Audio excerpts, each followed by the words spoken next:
নমস্কার, সবাই কেমন আছেন? ডেইলি ক্যানভাসের আরও একটা ব্লগে আপনাদের সকলকে স্বাগত জানাই। গত দুদিন আমি কোনো ভিডিও দিতে পারিনি, শরীরটা একটু খারাপ ছিল, একটু ঠান্ডা লাগা, জ্বর হালকা। আজ শরীর ঠিক আছে। সকালেই একটা গুরুত্বপূর্ণ কাজ পড়েছিল আজকে। আয়ুষ প্রত্যেক শনিবারই ভাটপাড়ায় পড়তে যায়, একাই যায়। আজকে বলল, পাপা তুমি একটু দিয়ে এসো। তাই ওর সাথে সকালবেলায় 6:45টার সময় বেরিয়ে পড়লাম। ওকে দিয়ে ফেরার সময় বাজারের কটা জিনিস কিনেই নিয়ে চলে এলাম একেবারে। একটা মাছ কেনার ছিল আর 2-1টা সবজি। তো মাছ দেখলাম ভীষণ ভালো ছিল এখানে, তাই আজকে ইচ্ছা হচ্ছিল একটু চিংড়ি মাছ খাবো, তো চিংড়ি মাছ কিনলাম। কিনে বাড়ি চলে এলাম এবং সকালেই চা নিয়ে বসে পড়েছি অ্যাজ ইউজুয়াল। যে সকালে একটা আজকে কাজ আছে, সেটা হলো গাড়ির, সেদিন তো সার্ভিসিং করিয়েছিলাম, আপনাদের সামনে সে ভিডিও দেখিয়েছিলাম। আজ একটা গাড়ির জিনিস চেঞ্জ করতে হবে, সামনের হেডলাইট দুটো চেঞ্জ করার আছে, ঘোলা হয়ে গেছে খুব। তাই এখানে কোথাও সেইটা নেই আর কি। তো কল্যাণীতে ফোন করেছিলাম, বললো আছে, একটু সময় লাগবে। তা আমরা বেরিয়ে পড়লাম। খাওয়া দাওয়া এখনও হয়নি, তার আগেই বেরিয়ে পড়েছি। জানি না বাড়িতে ফিরতে কটা বাজবে, দেখা যাক। দেখতে থাকুন আপনারা।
প্রায় চলে এসেছি কল্যাণী বুদ্ধ পার্কে, গোপাল অটো সার্ভিস।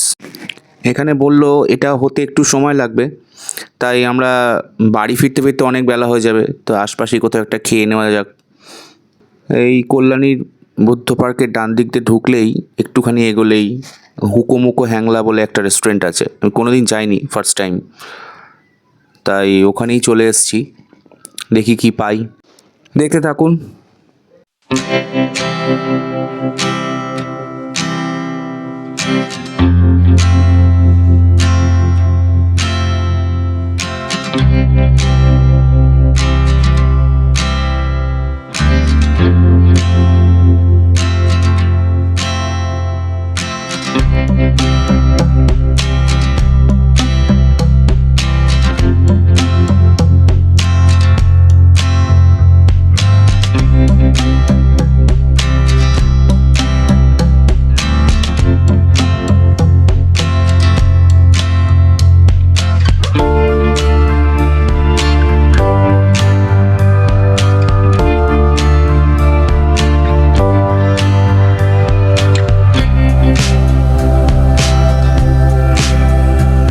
খাবার খুব ভালো ছিল তাও বলবো না, আবার খুব খারাপ তাও নয়, ঠিকঠাক।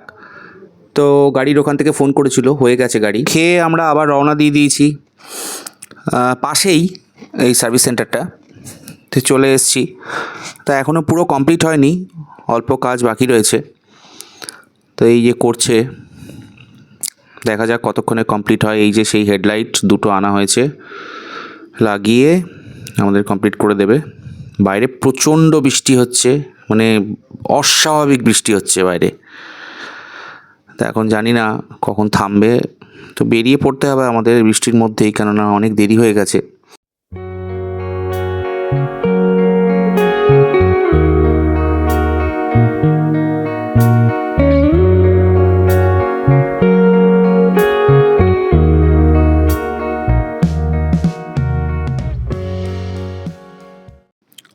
প্রায় 7টা বাজে, মুষলধারে বৃষ্টি হচ্ছে, তার মধ্যেই বেরিয়ে গেছি। ভিডিওটা কেমন লাগলো জানাবেন, ভালো লাগলে একটা কমেন্ট করবেন, ভিডিওটা লাইক করবেন আর প্রচুর বন্ধুবান্ধবদের সাথে শেয়ার করবেন। আর চ্যানেলে যদি নতুন হন তাহলে চ্যানেলটা সাবস্ক্রাইব করে নেবেন। সকলকে অসংখ্য ধন্যবাদ। প্রত্যেকে ভালো থাকবেন, সুস্থ থাকবেন আর পুজো খুব আনন্দে কাটাবেন।